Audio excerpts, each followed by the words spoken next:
नमस्कार। आज का हमारा टॉपिक है भारत के अपवाह तंत्र, the drainage system of India.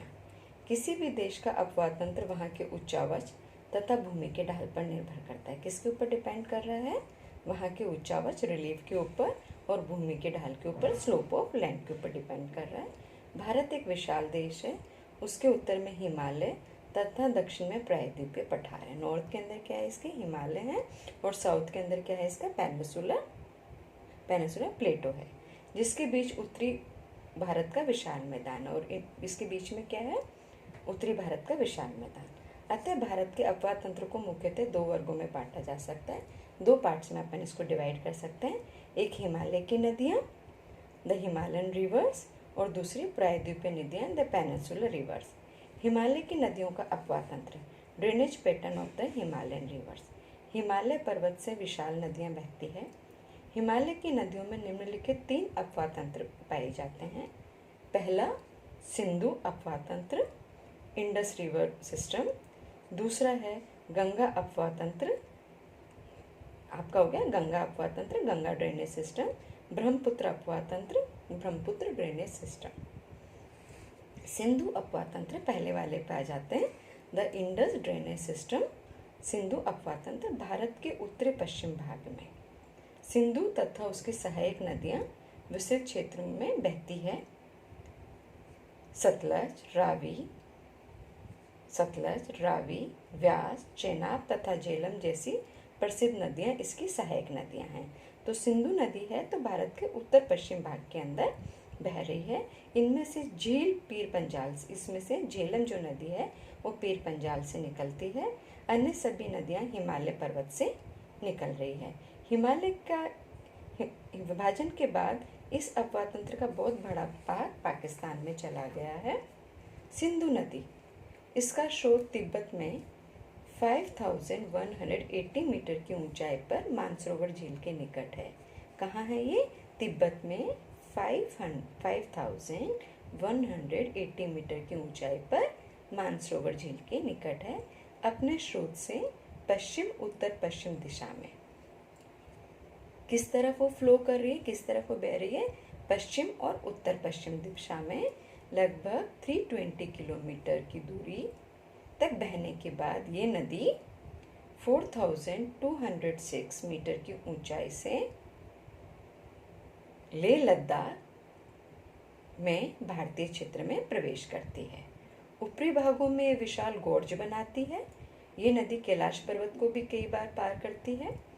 Ladakh तथा गिलगिट से बहती हुई एटोक के निकट ये पर्वतीय प्रदेश के बाहर निकलती है।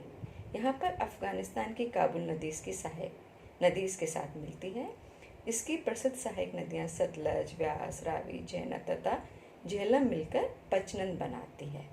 5 नदियाँ एक साथ मिलती हैं तो हम उनको क्या करते हैं? पचनद बनाती है। ये सभी नदियाँ पहले आपस में विभिन्न स्थानों पर मिलती है, फिर इनका संयुक्त प्रवाह मैथनकोट के निकट सिंधु नदी से मिल जाता है। सिंधु नदी की कुल लंबाई 2880 किलोमीटर है। कराची के दक्षिण में अरब सागर में गिरने से पहले ये बहुत बड़े डेल्टा का निर्माण करती है। इसकी सहायक नदियाँ झेलम, ये कश्मीर की घाटी के दक्षिण पूर्व में 4900 मीटर की ऊंचाई पर स्थित जो अपना कश्मीर वाला एरिया है, लेह लद्दाख वाला एरिया है, उत्तरी भारत वाला जो एरिया है उस पे कहाँ है? 4900 मीटर की ऊंचाई पर स्थित वीरेनांग के निकट झरने से निकलती है। ये पीर पंजाल पर्वत में लगभग 200 मीटर गहरा खंड बनाती है। कश्मीर में बहुत सी नदियाँ इसमें आकर मिलती है। मुजफ्फरबद के बाद ये नदी भारत तथा पाकिस्तान के बीच 170 किलोमीटर लंबी सीमा बनाती है। लगभग 400 किलोमीटर की दूरी तय करने के पश्चात ये नदी पर्वतीय प्रदेश को छोड़कर मैदानी भाग में प्रवेश करती है। ट्रम्बुक के निकट ये चेनाब में मिल जाती है। इसकी कुल लंबाई 724 किलोमीटर है। इसकी कुल लंबाई कितनी है झेलम की? 724 किलोमीटर है। दूसरी इसकी सिंधु नदी की सहायक नदी आ जाती है चेनाब नदी। चेनाब को हिमाचल प्रदेश में चंद्रभागा भी कहते हैं। हिमाचल प्रदेश में इसका क्या नाम है? चंद्रभागा। चंद्र तथा भागा इसके उद्गम स्थान है जो लाहौल के बारालाचा के दर्रे की ओर स्थित है। ये पीर पंजाल के समांतर कुछ दूरी तक पश्चिमी दिशा में बहती है और उसके बाद पीर पंजाल में गहरा गोर्ज बनाती है। कहीं कहीं ये गोर्ज 1000 मीटर गहरा है। इसके पश्चात ये अखनूर के निकट मैदान में प्रवेश करती है। मैदानी भागों में प्रवेश करने से पहले ये लगभग 330 किलोमीटर की दूरी तय करती है। यहाँ पर ये झेलम तथा रावी नदियों का जल ग्रहण करने के बाद सतलज नदी के साथ मिलती है।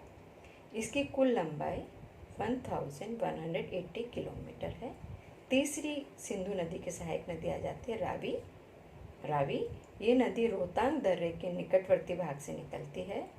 धौलाधर की उत्तरी तथा पीर पंजाल की दक्षिणी ढलानों से गुजरती हुई बहुत ही सकड़ी घाटी बनाती है।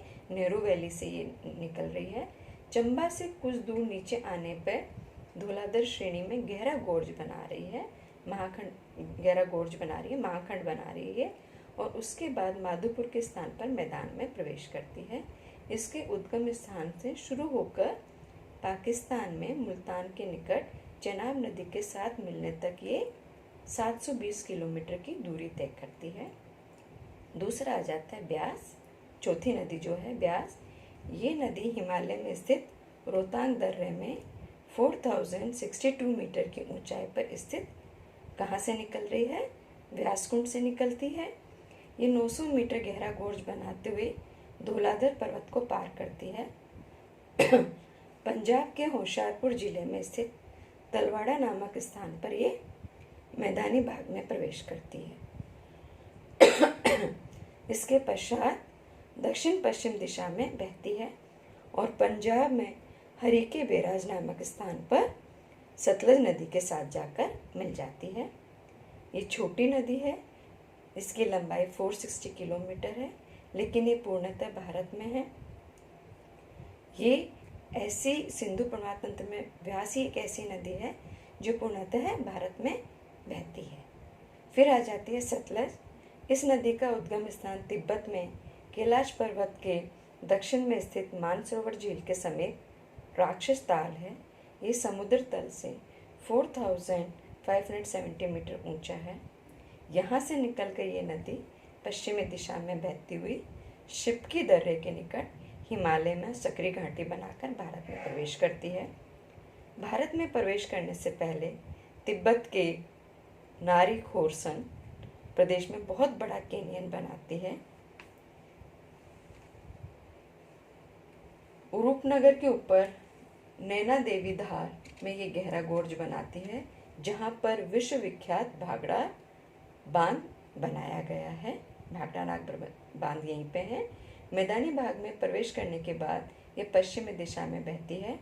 हरिके नामक स्थान पर व्यास नदी इसमें मिल जाती है। फिरोजपुर से फाजिलिका तक ये भारत तथा पाकिस्तान के बीच अंतर्राष्ट्रीय सीमा बनाती है। इसके पश्चात रावी, चेनाब तथा झेलम नदियों का संयुक्त जल एकत्रित करके पाकिस्तान में मिथिनकोट नामक स्थान पर सिंधु नदी में जा गिरती है। इसकी कुल लंबाई 1450 किलोमीटर है, जिसमें से 1050 किलोमीटर भारत में है। ये था हमारा सिंधु अपवाह तंत्र। अब आ जाता है अपन गंगा अपवाह तंत्र तथा गंगा ड्रेनेज सिस्टम। इस अपवाह तंत्र में गंगा तथा उसकी सहायक नदियाँ सम्मिलित है। इन सहायक नदियों में एक तो वो है जो हिमालय पर्वतों से निकल रही है, जैसे यमुना, गोमती, घाघरा, गंडक तथा कोसी। दूसरी वो नदियाँ हैं जो प्रायद्वीपीय प्रदेश से आ रही है, जैसे चंबल, बेतवा, केन, सोदी, सोन इत्यादि। गंगा नदी, ये नदी उत्तरांचल के गढ़वाल हिमालय से 7010 मीटर की ऊंचाई पर स्थित गंगोत्री हिमनद से निकलती है। इसका नाम गंगा तब पड़ता है जब इसमें दो शीर्ष नदियाँ अलकानंदा तथा भागीरथी, कौन सी दो नदियाँ? अलकानंदा तथा भागीरथी देवप्रयाग में आकर मिलती है, तब इसका नाम पड़ता है गंगा। दक्षिण पश्चिम दिशा में 280 किलोमीटर की दूरी तय करने के बाद ये हरिद्वार के निकट पर्वतीय प्रदेशों को छोड़कर मैदानी भागों में प्रवेश करती है। इलाहाबाद के निकट इसमें यमुना नदी आकर मिलती है। इसे संगम, जब ये इलाहाबाद में आकर यमुना नदी इसे मिल जाती है तो इसे कहते हैं, इसे संगम अथवा प्रयाग के नाम से पुकारा जाता है। इसके बाएं किनारे पर रामगंगा, गोमती, घाघरा, गंडक, कोसी एवं महानदी इसके साथ आकर मिलती है। फरक्का के बाद गंगा की मुख्य धारा पूर्व एवं दक्षिण पूर्व की ओर बहती हुई बांग्लादेश में प्रवेश करती है। यहाँ इसे पद्मा के नाम से पुकारा जाता है। यहाँ से ये कई धाराओं में बटकर डेल्टा का निर्माण करती है और बंगाल की खाड़ी में जा गिरती है। भागीरथी हुगली क्षेत्र में प्रायद्वीपीय पठार से आने वाली कई छोटी छोटी नदियाँ इसमें आकर मिलती है। इसकी कुल लंबाई 2525 किलोमीटर है। इसकी सहायक नदियां हैं यमुना नदी। यमुना नदी गंगा नदी की प्रमुख सहायक नदी है। ये नदी यमुनोत्री नामक हिमनद से निकल रही है। फिर दूसरी आ जाती है घाघरा नदी। इसे सरयू नदी के नाम से भी पुकारा जाता है। तिब्बत के पठार में स्थित मापचुंग हिमनद से निकलकर नेपाल में बहने के बाद ये भारत में प्रवेश करती है। इसके बाद इसकी सहायक नदी शारदा का जल छापरा के निकट आकर गंगा में मिलती है। फिर इसकी दूसरी नदी आ जाती है गंडक नदी। ये नदी नेपाल चीन सीमा के निकटवर्ती स्थान पर निकलकर मध्य भारत में बहने के बाद बिहार के चंपारण जिले में प्रवेश करती है। फिर है कोसी नदी। ये तीन नदियों सनकोसी, अरुण कोसी तथा तामुर कोसी से मिलने से बनती है। ये नदियाँ सिक्किम, नेपाल तथा तिब्बत के हिमालय प्रदेश से निकलती हैं। इन्हें गौरी शंकर, एवरेस्ट, मकालू, कंचनजंगा चोटी समूह की हिमानियों से क्या है, जल प्राप्त होता है। ये बिहार में जनधन को अपार क्षति पहुंचाती है, जिस कारण इसे बिहार का सोरो ऑफ रिवर भी कहा जाता है। तीसरा हमारा ड्रेनेज पैटर्न आ जाता है ब्रह्मपुत्र अफवाह, the Brahmaputra drainage system. Bharat के उत्तर पूर्व में ब्रह्मपुत्र अफवाह है। यहाँ ब्रह्मपुत्र तथा उसकी सहायक नदियाँ बहती है। ब्रह्मपुत्र नदी, ये नदी चेमयुंडुंग हिमानी से निकलती है। हिमानी मतलब ग्लेशियर से निकलती है। ये हिमानी मानसरोवर झील के दक्षिण पूर्व में लगभग 100 किलोमीटर की दूरी पर स्थित है। इस प्रकार ब्रह्मपुत्र नदी का स्रोत सिंधु नदी के स्रोत के पास ही है। सिंधु तथा सतलज नदी की ओर बहती है, जबकि ब्रह्मपुत्र पूर्व की ओर बहती है। तिब्बत में ये नदी लगभग 1800 किलोमीटर की दूरी तक हिमालय के उत्तर में उसके समानांतर बहती है। तिब्बत में इसको क्या कहते हैं, सांगपो। तिब्बत में ब्रह्मपुत्र नदी को कहते हैं सांगपो। नामचा बरवा के निकट ये दक्षिण की ओर मुड़ जाती है और देहांग के नाम से अरुणाचल प्रदेश में प्रवेश करती है। इसके पश्चात ये सेदिया के निकट असम घाटी में प्रवेश करती है, जहाँ इसे ब्रह्मपुत्र कहते हैं। असम घाटी में ये नदी 720 किलोमीटर की दूरी तक बहती है। धुबरी के निकट ये नदी पश्चिम की ओर बहती है और उसके बाद दक्षिण की ओर बहकर मुड़कर बांग्लादेश में प्रवेश करती है। बांग्लादेश में गंगा के निकट गंगा ब्रह्मपुत्र नामक विश्व का सबसे बड़ा डेल्टा बनाती है। डेल्टाई भाग में गंगा ब्रह्मपुत्र की मुख्य धारा कई उपधाराओं में विभक्त हो जाती है, जिसे मधुमती, पद्मा, सरस्वती, हुगली तथा भागीरथी प्रमुख है। सिंधु तथा सतलुज की भांति ये भी एक पूर्ववर्ती अपवाह तंत्र एंटीसीडेंट ड्रेनेज सिस्टम है। एंटीसीडेंट ड्रेनेज सिस्टम क्या कहता है, पूर्ववर्ती नदियाँ जो इनका फ्लो है, जो इनका रास्ता है, उसको ये परिवर्तित नहीं करती, चाहे कितनी ही बाधा आ जाती है वो उसी रास्ते से बहती है। पर्वत आ जाएगा, कोई और चीज़ आ जाएगी तो उसको काट कर उसी रास्ते से बहती रह जाएगी।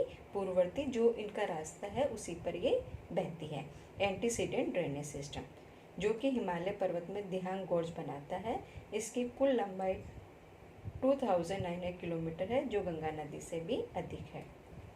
अनेक सहायक नदियाँ ब्रह्मपुत्र नदी में आकर गिरती है।